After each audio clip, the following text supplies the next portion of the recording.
So, Royal here, Punch Out Boxing. Delighted to be here with George Liddard. I can confirm that is water you're drinking. It looks like a can of beer, I'm not going to lie, but I can promise it's water. 4 weeks out, there's none of that happening.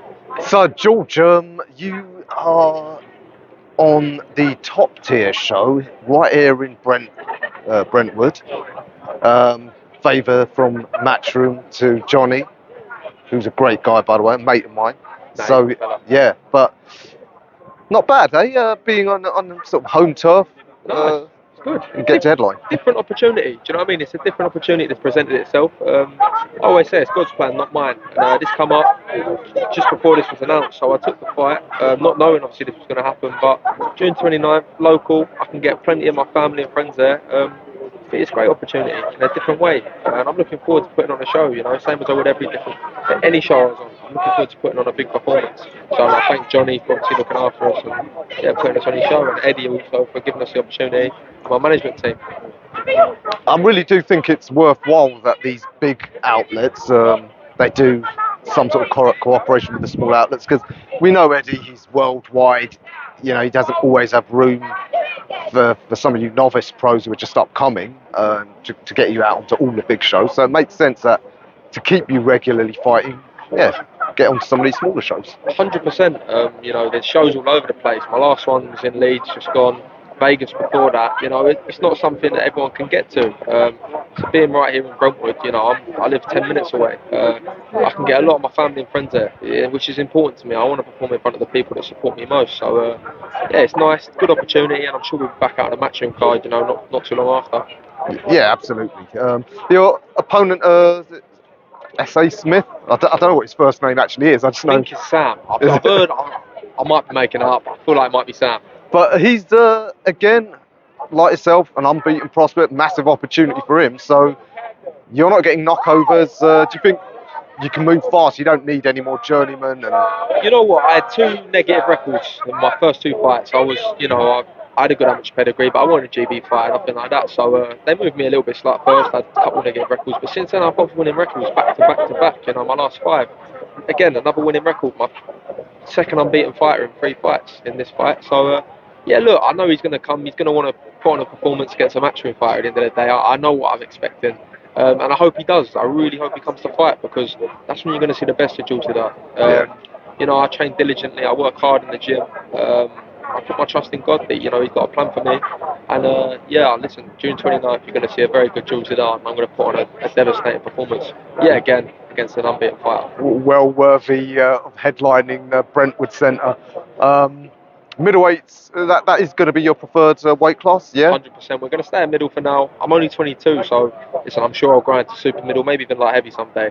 But middleweight, you know, I can make that well, and I think I'm a good size middleweight. So. I don't know if I mean, you won't be looking past your opponent, but do you keep your eye on the scene? Because wonder if you and Matchroom's other local lad, Jimmy, are you on a collision course one day? You never know. Look, we're good pals at the minute. We're at the same gym, so you can't say nothing. But yeah, look, you never know. We're both unbeaten fighters. We've both got. Listen, there's so many belts in the sport nowadays that, you know, we might never cross paths. But yeah, listen, we're both good fighters. Someday down the line, potentially, you never know. But there's many fights to be made before then, and you know, we're both doing well, winning, and that's all that matters. So I wish him all the best as well. Yeah, indeed. On the same card as you, P.A. Gordon, the Southern Area middleweight champ. Don't know. Is he a potential guy you can scope out? I've got my eyes on that fight. Listen, the winner of that, I want the Southern Area title. I win June 29th. I've got a job to do first. But after that, we're definitely looking at titles. I don't want to move slow. I'm ready. You know, I'm young, but I genuinely believe with the ability, team I got around me, the ability I have, I'm ready to start stepping up the levels. And I think Southern Area title is a great title to pick up, you know, early doors. So I'll definitely be keeping my eye on that fight, and let's hope they take it. Yeah. I'd be fascinated to see that one.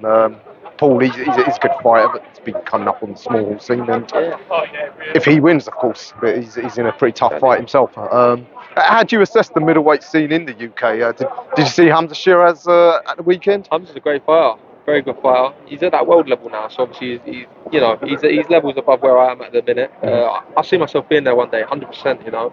I know my ability. I've got a lot of boxes to tick first and a lot of things to win, but I'll be there soon, and I'm sure you'll see some big domestic fights with me, the likes of Hamza Shiraz and other fighters out there. Keep my eye on the British scene. Obviously, you've got Heaney, Vic Pauls too. Like I just got to keep winning, but. To be honest, I feel like I'm at that level already. They're not going to want to rush me. I'm only young, so they're going to want to take their time with me and move up the levels. But I'll be winning a British title within the next year, I'd say. For sure. Wow. Oh, that is moving fast. I wonder, have you sparred any of those guys? Brad Pauls, he's just down the road. Yeah, sparred Brad long time ago. I'd only first turned pro, but yeah, no, it was alright round. You know what I mean? So, listen, he's a hearty fighter, but I just think the difference is, I've got a skill set that I don't think either of the fighters have, and respect to them. They're good fighters. But they've got 10 years on me. I think Brad's got 10 years on me. I think Heaney's got 15 years on me. So they're at the peak of their game right now. Yeah. They're the top. We're at the top where I see them getting to. They might get a world title shot. Being a British champion. But I think I'm looking to go all the way in this sport. I'm young. I've got plenty of time. And I think British title is just going to be a title on the way to bigger things for me. And I'm looking forward to this journey, man. I just got to keep my feet on the ground and understand that at the end of the day, every fight is like a title fight because I'm one step closer. Yeah. So, I'm ready. I'm working hard, and all thanks to God as well. Making these things happen and giving me these opportunities and lessons so early in my life. Absolutely, yeah. Are you a godly man yourself? 100%. Listen, everyone goes through phases, and I went through not a great patch a few years ago when lockdown came. I went through a little bit like mentally wise, but God helped me find the right path again. And over the last, say, year or so, I've really got closer to God. And, it gives me peace, knowing that everything's in God's hands. And listen, He's got a plan for me, and I do believe it's going to be to do great things in the sport and help the next generation coming through, and help others that are in need. So that's how I see it. Oh, it's great to hear someone so young, so spiritually switched on in this materialistic age. 100%. I feel like the world needs God right now.